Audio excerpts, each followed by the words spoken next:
अंधभक्त को जब मोक्ष प्राप्त होता है, उसकी व्हाट्सएप यूनिवर्सिटी की डिग्री फेल हो जाती है, तब एक नया सवेरा होता है और आज नया सवेरा है।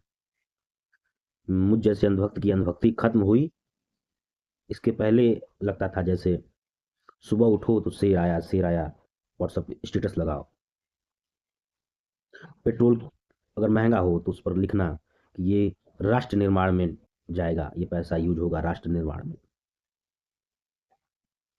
कुछ हद तक सही भी था।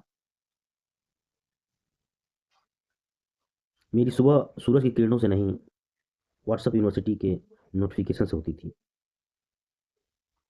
हर जगह मोदी जी, सुबह शाम दिन रात मोदी जी मोदी जी मोदी जी। 56 इंच का सीना, जय जयकारे।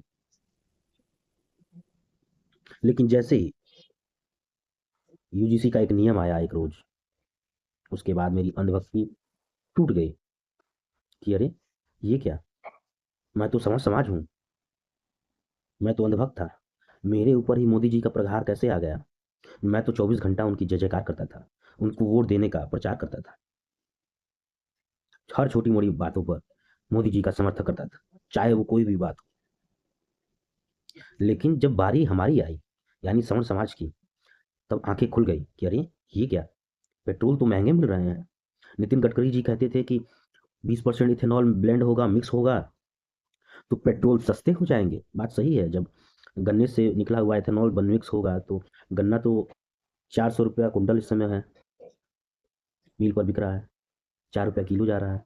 तो उससे इथेनॉल निकल रहा है तो कुछ तो सस्ता हो ही जाता, पेट्रोल 80-90 रुपया हो जाता, 60-70 रुपया हो जाता।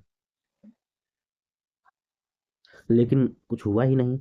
तो मेरी अंधभक्ति ऐसे टूटने लगी कि अरे बाप रे बाप, सवर्ण समाज के खिलाफ जो जिसने वोट दिया, जिसने प्रचार किया बिना पैसे का निस्वार्थ भाव से, तुम उसे ही जातिवादी बता रहे हो। यूजीसी का नियम एक दिन में तो लागू नहीं हुआ होगा। उस पर सोच विचार के हर व्यक्ति विचार विशेष, जो बड़े बड़े लोग हैं राजनीति में भारतीय जनता पार्टी से या जो सरकार में है, वो पूर्ण विचार किए होंगे कि ऐसे ऐसे लागू करो। तो लागू हुआ। उसके लागू होने में कोई दिक्कत नहीं है, उसमें एक दो क्लॉज जुड़ना चाहिए, एक दो लाइन जुड़ना चाहिए। अगर संशोधन हो तो या तो रोल बैक कर लें, संशोधन हो तो उसमें दो लाइनें जुड़ जाएं कि जो भी झूठा आरोप लगाता हो, मान लीजिए कोई समर समाज का व्यक्ति है, पढ़ने लिखने में बहुत अच्छा है, किसी को जलन हो गई कि अरे भाई वो पढ़ने में इतना अच्छा है, चलो उस पर यूजीसी एक्ट लगा दो, वो बेकार हो जाए, उसकी पढ़ाई लिखाई सब बर्बाद हो जाए।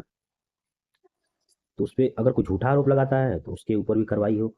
जैसे चीटिंग में पकड़े जाने पे कुछ सालों के लिए पाबंदी लग जाती है एग्जाम देने से, वैसे ही उन पर भी पाबंदी लग जाएगी, 3 से 5 साल तक सस्पेंड कर दिया जाए एजुकेशन से, एग्जामिनेशन से।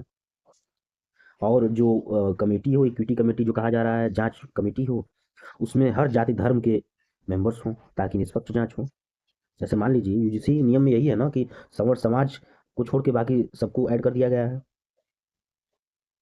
तो संवर समाज को जब जातिवादी माना जा रहा है तो ऐसे भी दूसरा पहलू भी तो है कि मान लीजिए कोई एससी एसटी समाज का या ओबीसी समाज का जातिवादी हो, वही इक्विटी मेंबर हो जांच करने वाला, तो वो तो अपने जाति वाले का सहयोग करेगा, हेल्प करेगा, सपोर्ट करेगा। तो ऐसी चीजें नहीं होनी चाहिए।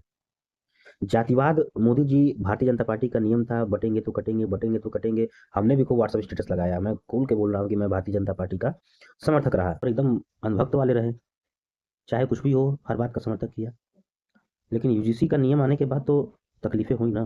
कटेंगे बटेंगे कटेंगे करते करते, हिंदू मुस्लिम करते करते सीधा का सीधा जाति धर्म में ही बांट दिया गया। वोट की राजनीति क्या है, इस तरह सेटिंग हुई है कि पहली बार जब चुनाव हुआ तो हिंदू हिंदू हिंदू मुस्लिम, हिंदू से सम्राट।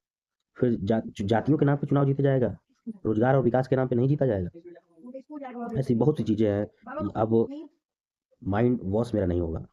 अब मैं अंधभक्ति से दूर हो चुका हूँ। लोकतंत्र में रहकर लोकतांत्रिक तरीके से सवाल पूछा जाएगा। कमेंट में बताइएगा आपको वीडियो कैसा लगा। अच्छा लगा तो गुड मॉर्निंग बोलकर लाइक और सब्सक्राइब शेयर करिएगा, और अच्छा ना लगा, कुछ बातों से बुरा लगा, अगर कोई अंधभक्त देख भी रहा हो तो मेरे भाई बताना कि अंधभक्ति तुम्हारी टूटी या नहीं टूटी। सवाल पूछा करो, वोट दो चाहे बीजेपी को ही वोट दो, लेकिन सवाल पूछो, लोकतांत्रिक तरीका है।